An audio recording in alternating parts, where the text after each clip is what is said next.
Hello, today we will guide you through how to remove location from Life360 app. In this tutorial, we'll walk through the process of removing a saved location in the Life360 app. If you've previously added a place and no longer want it listed, this is a quick way to manage it directly from the app.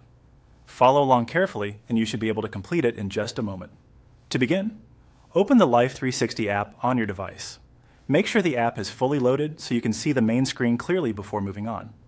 If you're part of multiple circles or groups, just stay on the default home view for now, unless your app opens somewhere else automatically.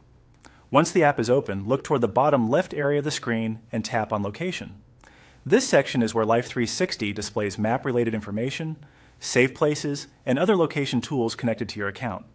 Tapping here will take you to the part of the app where you can view and manage location-based settings more easily.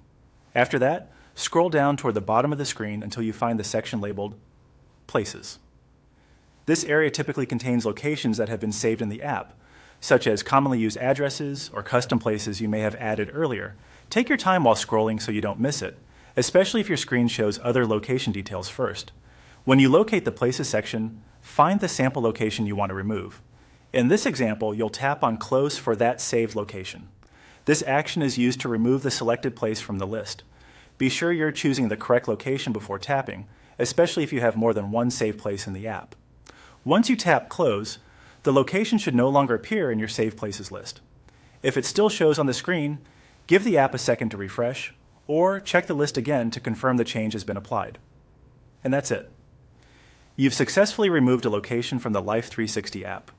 As a helpful tip, if you regularly update your saved places, it's a good idea to review this section from time to time so your list stays organized and accurate. Thank you for following along, and we hope this guide made the process simple and clear.